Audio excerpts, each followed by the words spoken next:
Olá, saudações cordiais a todos e todas. Eu sou Rui Mendes, médico animósico, e hoje aqui estou para falar sobre ele, o Rei dos Reis, Juiz dos Juízes, o Salvador da humanidade, o queridinho da Igreja Católica, o garoto propaganda do cristianismo.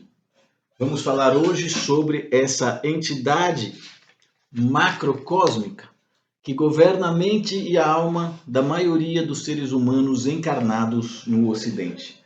Hoje nós vamos falar sobre Jesus de Nazaré. E como todos sabem, sempre que eu faço uma palestra, sempre que eu converso com as pessoas, eu gosto muito de utilizar exemplos da minha vida pessoal para que elas possam ter um melhor nível de compreensão a respeito disso que os médicos da Casa Real Sagrada de Sirius Grey Alpha e grupo de sábios consideram ser a verdade. E, portanto, eu gostaria de iniciar a nossa palestra do dia de hoje falando justamente sobre a minha experiência pessoal com Jesus de Nazaré. E, para tanto, dou início ao nosso encontro de hoje falando justamente como foi o meu primeiro encontro com esse ser, com essa entidade que é Jesus de Nazaré.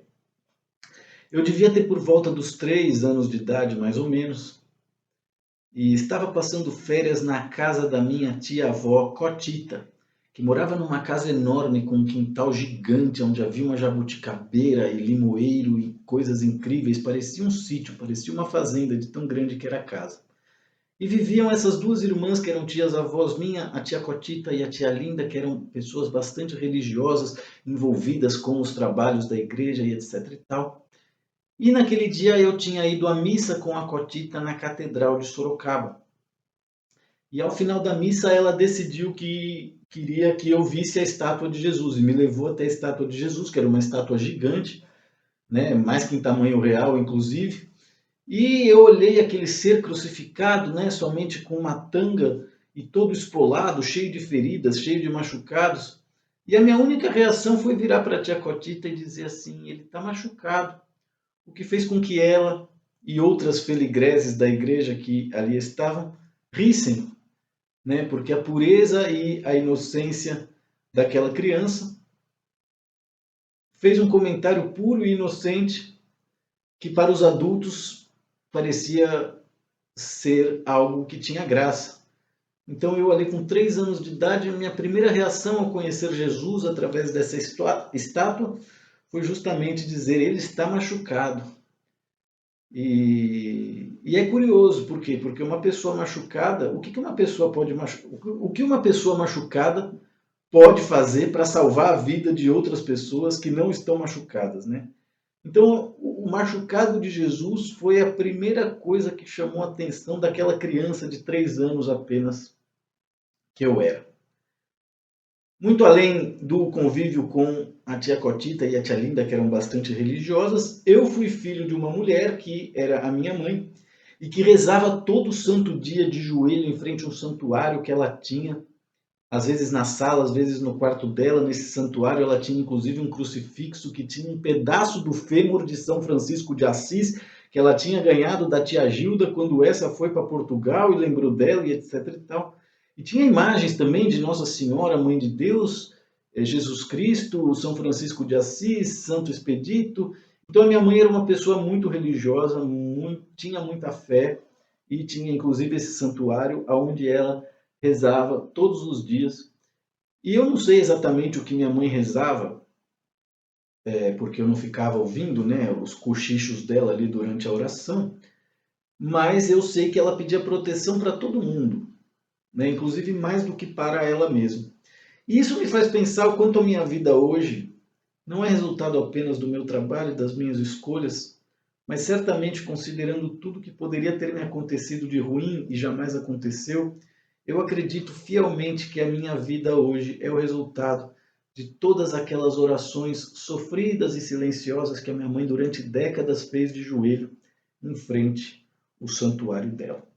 Não bastando a minha mãe, todos os nossos tios e tias, as casas, seja em Sorocaba, seja em outros lugares onde nós tínhamos parentes, como Salto de Tu, São Roque, Mairinque, etc., todas as casas da nossa família sempre tiveram retratos, crucifixos, imagens, santuários, fitinha do Senhor do Bonfim, né? Então venho de uma família extremamente cristã, extremamente religiosa, ainda que mais voltado para o lado católico.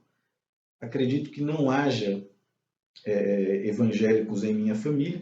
E acredito que eu tenha sido a única pessoa que teve o interesse de, durante a adolescência, e conhecer o Centro Espírita e conhecer a Umbanda, entre outras coisas.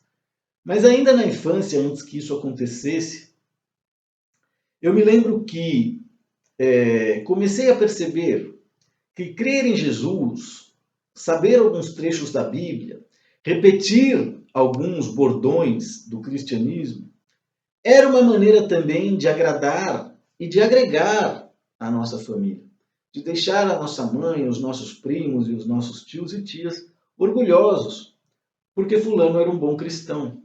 E não apenas eu tentei ser um bom cristão, à minha maneira, como vários dos meus primos são pessoas extremamente cristãs e participativas em todas as atividades da igreja até os dias de hoje, que é as festas, a aldeia de Emaús, os trabalhos para ajudar pessoas carentes, fazer sopa para mendigo, creches para que as mães possam trabalhar.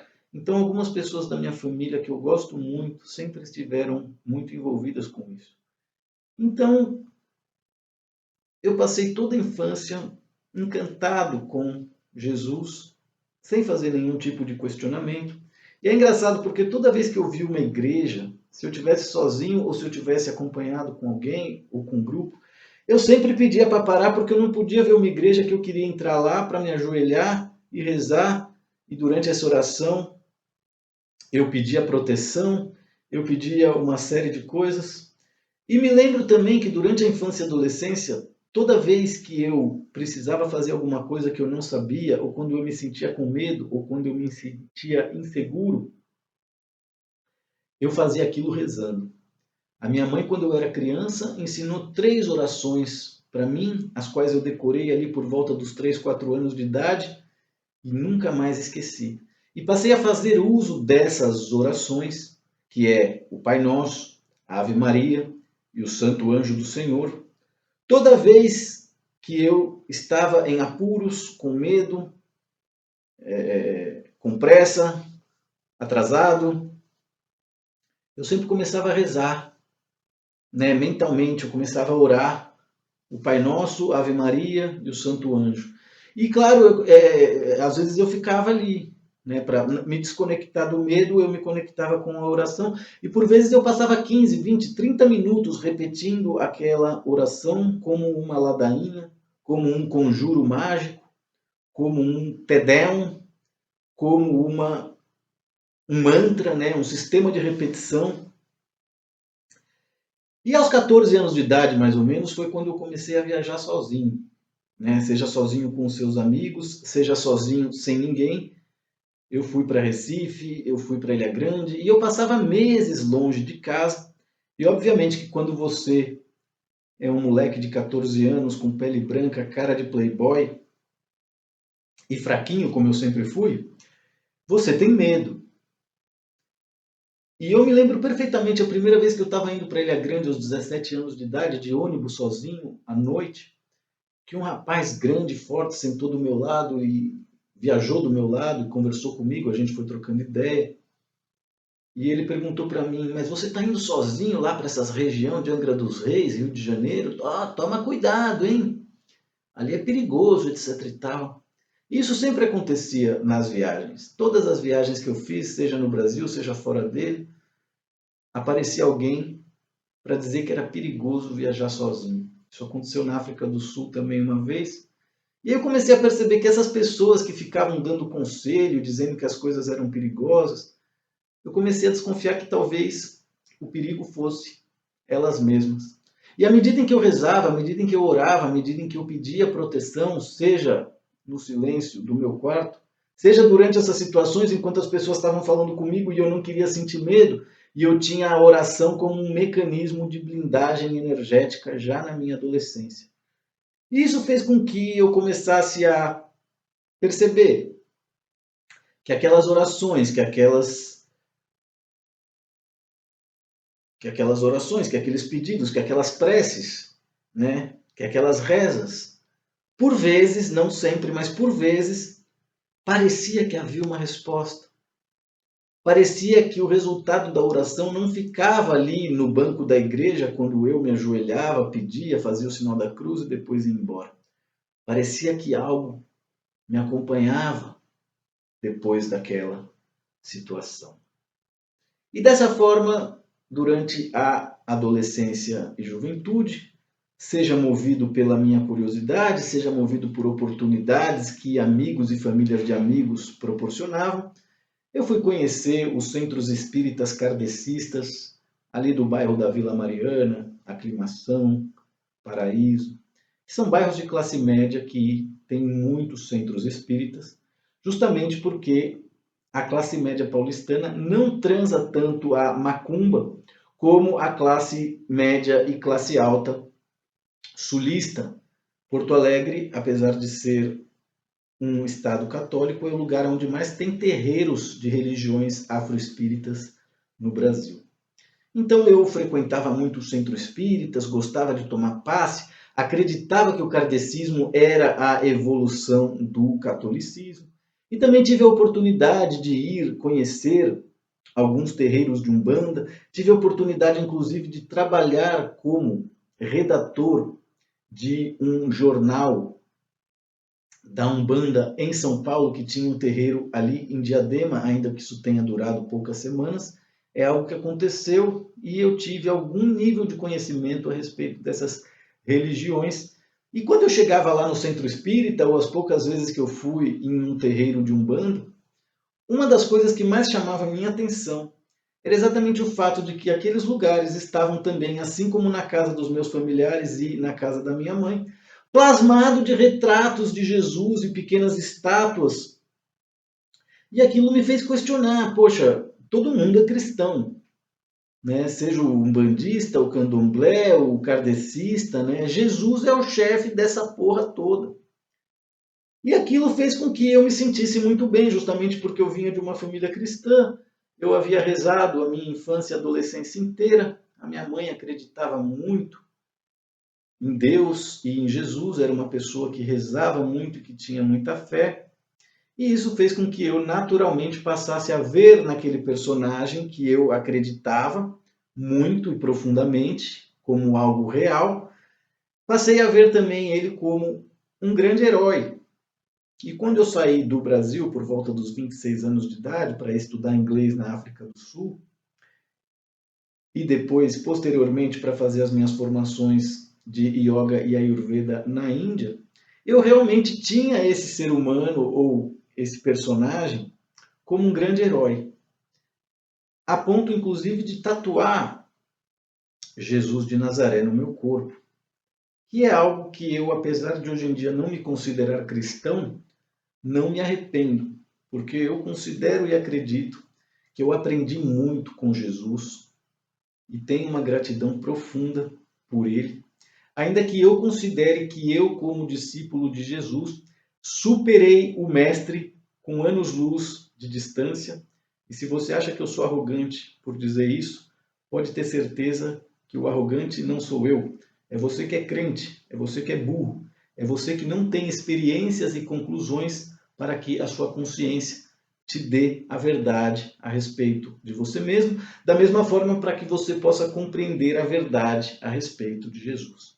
Então a minha lua de mel com Jesus de Nazaré começou a entrar em decadência depois de décadas, justamente quando eu, vindo da África do Sul, posteriormente Índia, cheguei na Europa. Justamente porque quando eu cheguei na Europa, diferente do que acontecia no Brasil, as pessoas não estavam nem aí para Jesus, as pessoas não estavam nem aí para a religião. E aquilo que para mim era um sentimento de orgulho, que fazia eu acreditar que os meus tios e os meus primos gostavam de mim, graças ao ser cristão, começou a se transformar justamente em um sentimento de vergonha. eu comecei a me sentir ridículo por acreditar em Jesus. E eu tinha o costume de trabalhar, às vezes, em restaurantes, festas, ambientes, eventos, fazendo leitura de mãos, fazendo leitura de chakras. E eu lembro uma vez que eu fui com essa camiseta aqui que eu trouxe da Índia, e foi uma das primeiras vezes que eu comecei a me sentir incomodado por crer em Jesus. Porque ao contrário do que acontecia no Brasil, onde as pessoas te achavam o máximo, aqui na Espanha, principalmente, onde o cristianismo fez um trabalho terrível, eu percebia que as pessoas me achavam um idiota, um ser manipulado, um imbecil, um cara burro. Justamente porque se eu tivesse conhecimento a respeito de tudo que o cristianismo fez na Europa, como as cruzadas, duas grandes guerras mundiais, entre outras coisas, eu jamais faria propaganda daquele sujeito numa camiseta como eu estou aqui fazendo hoje. E de repente eu comecei a ver que só eu acreditava naquilo, né? Graças à minha origem, graças à minha cultura, graças inclusive à minha ignorância. Né? E eu me lembro perfeitamente quando as pessoas explicavam para mim o porquê elas eram ateias. E um dos principais motivos que faziam com que as pessoas decidissem ser ateu era ler a Bíblia, era entender o que foram as cruzadas, que um bando de velho que era papa e possivelmente pederasta mandava milhões e milhões de moleques de 16 a 20 anos para lutar com um bando de desconhecido, para matar um bando de desconhecido lá em Jerusalém, na Terra Santa, só porque eles tinham outra religião.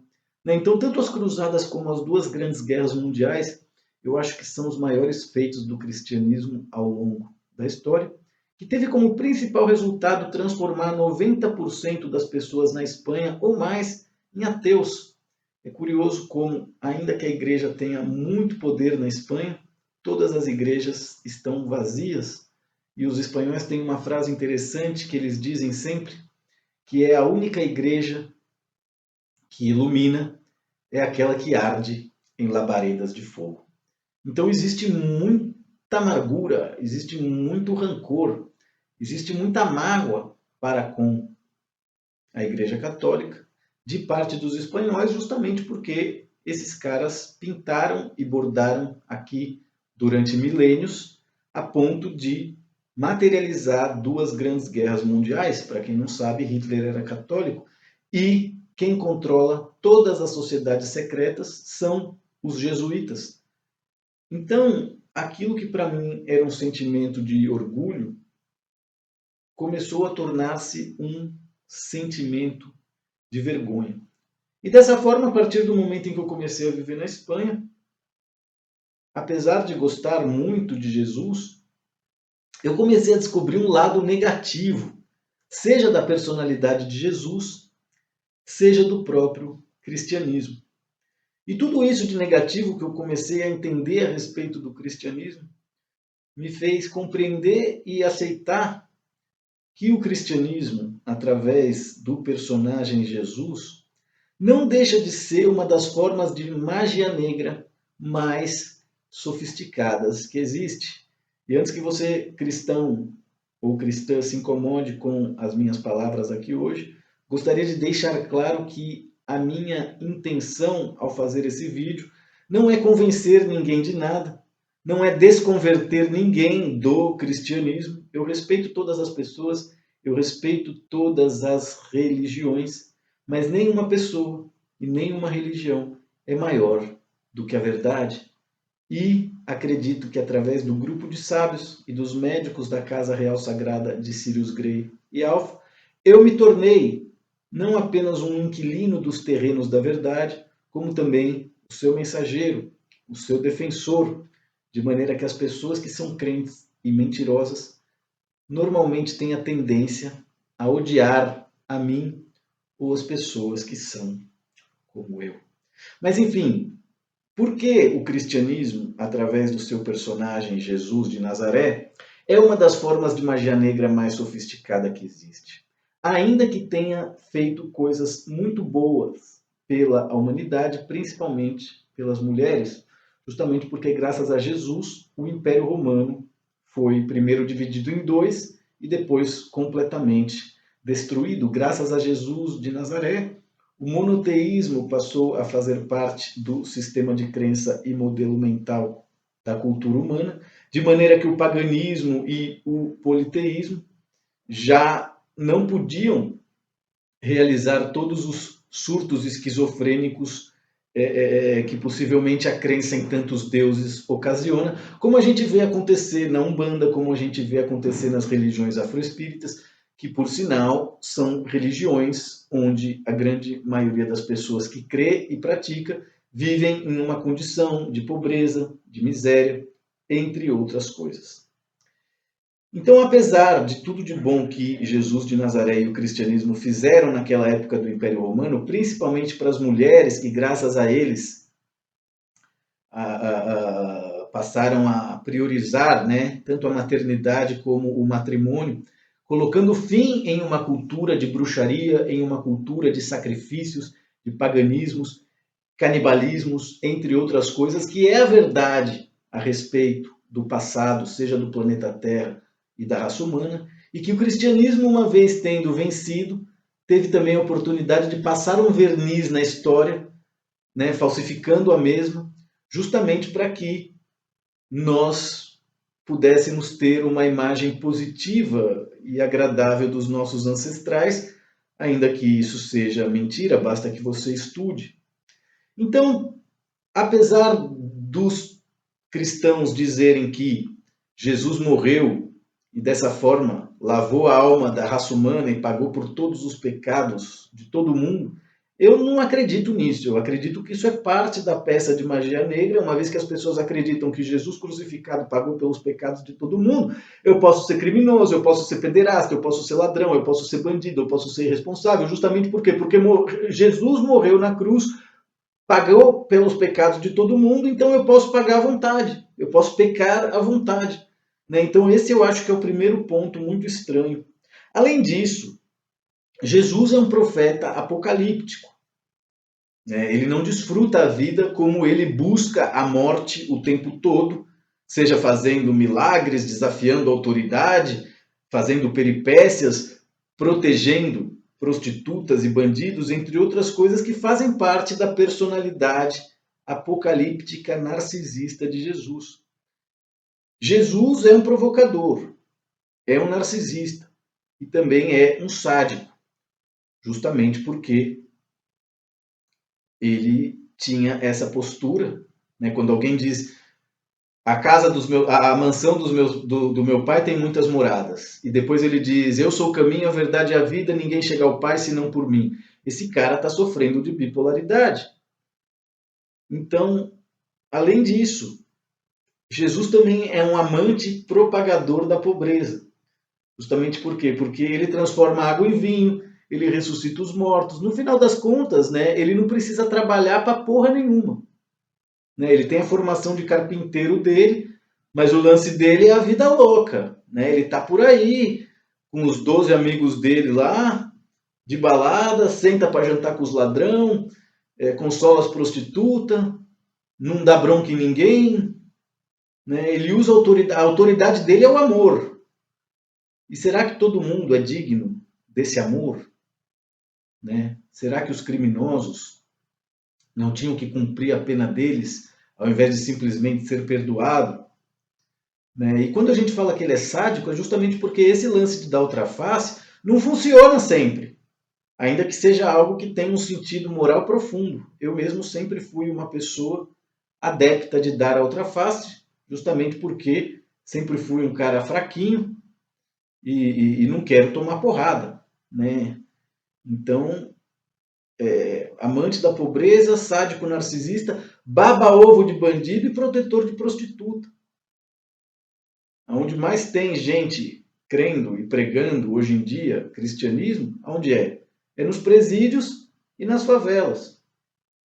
É só no prostíbulo que não tem a foto de Jesus, talvez por respeito por parte das mulheres, mas a grande verdade é que a maioria das prostitutas creem em Deus, creem em Jesus.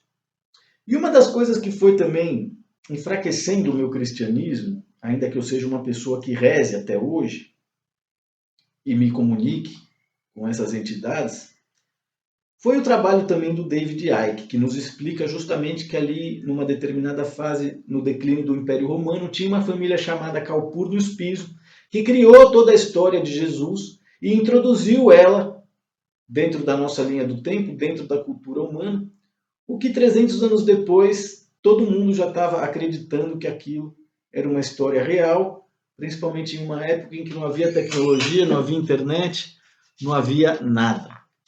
Então, meus queridos espectadores e espectadoras,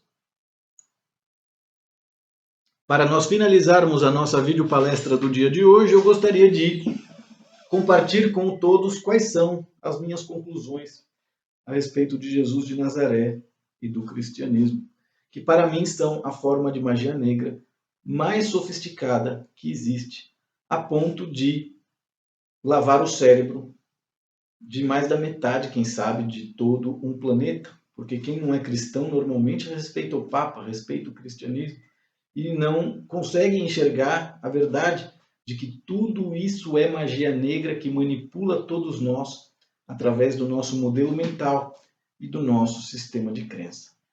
Então eu pergunto a vocês que estão me assistindo, coloque as respostas aí nos comentários para mim.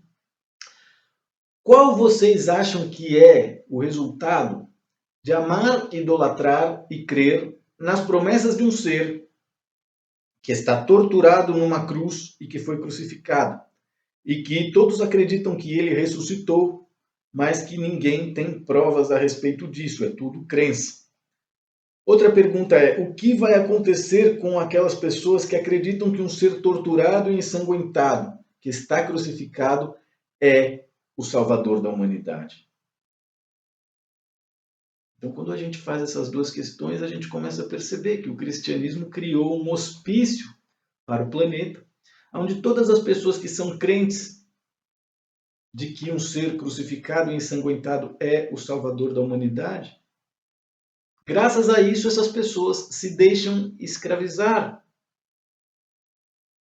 E a maior prova de que essas pessoas são escravas é que nenhuma das pessoas que creem em Jesus ressuscitou como ele.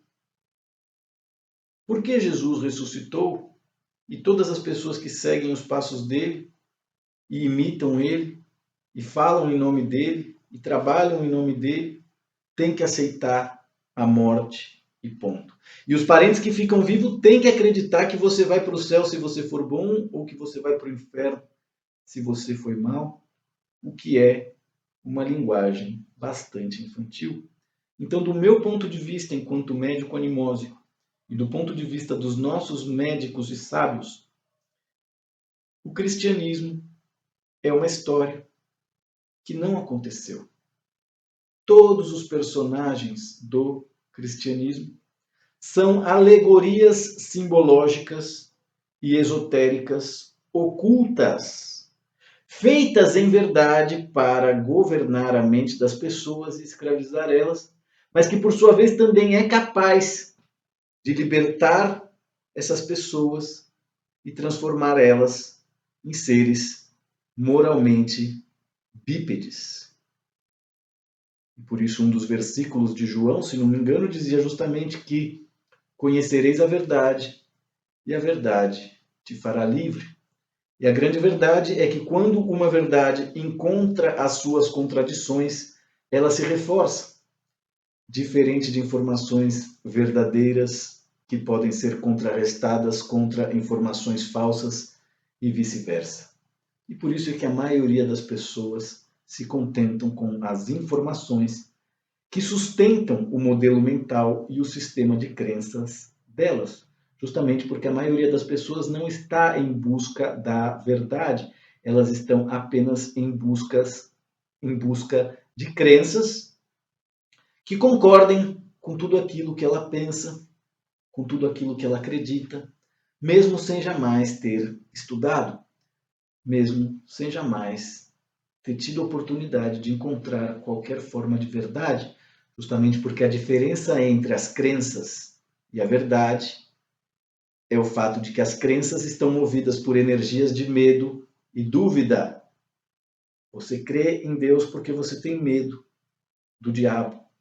Você crê na ressurreição porque você tem medo que a morte seja a única realidade. Então, as crenças normalmente são movidas por energias de medo, de dúvida, que convencem a pessoa a tomar uma atitude e fazer uma escolha.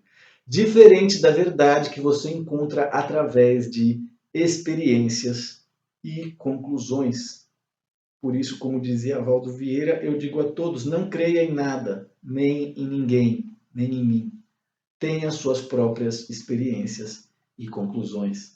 Agora, o que o grupo de sábios ensina é que uma pessoa que não tem conhecimento vai precisar da crença. Por quê? Porque todos nós estamos nesse planeta para amar, confiar e perdoar. Quando eu aprendi a amar, confiar e perdoar, eu vou ter que crer, conhecer, julgar e cobrar. Por quê? Porque se eu não tenho conhecimento, eu tenho que crer em alguma coisa. Da mesma maneira que eu, Rui, ao não ter conhecimento na infância e adolescência, escolhi crer em Jesus. Passei a adolescência e juventude conhecendo esse personagem.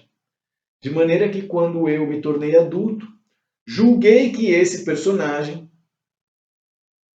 não era bom para a minha saúde mental, justamente porque eu não pretendo aceitar que me crucifiquem e eu não pretendo dar a minha outra face sempre.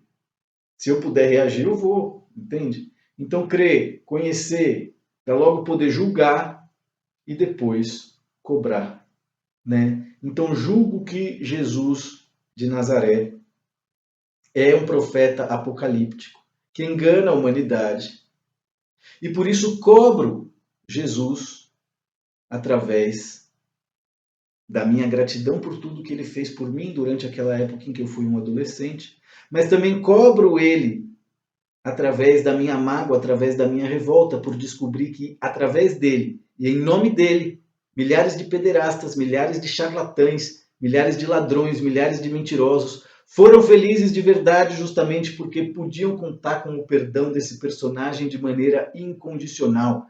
E eu acho que essa é a tônica principal que faz com que as pessoas boas, honestas e honradas em nosso mundo não tenham a oportunidade de viver e ser feliz, como as pessoas desonestas, mentirosas, trapaceiras, e acredito que a situação política que o Brasil vive hoje é a maior prova disso. Meus amigos e minhas amigas, meus colegas de trabalho, espero que tenham gostado da nossa videopalestra do dia de hoje falando sobre Jesus de Nazaré. E peço a todos que, se gostaram, por favor, sigam o nosso canal, se inscrevam, deem like, compartilhem e comentem aí na área de comentários para que nós possamos seguir em contato e trabalhando. Espero de verdade que Deus abençoe a todos e que vocês tenham um excelente mês de outubro. Lembrando que outubro é o mês das bruxas, uma época excelente para você trabalhar a sua blindagem energética através das leituras de chakras e através também das harmonizações que nós realizamos através da leitura e restabelecimento curativo dos registros akáshicos. Qualquer dúvida que você tenha, escreva para mim através do e-mail medicoanimosico@gmail.com e vai ser um prazer conhecer você e ajudar você a encontrar solução para os seus problemas. Saudações cordiais a todos, muito obrigado, seguiremos em contato e trabalhando. Namastê.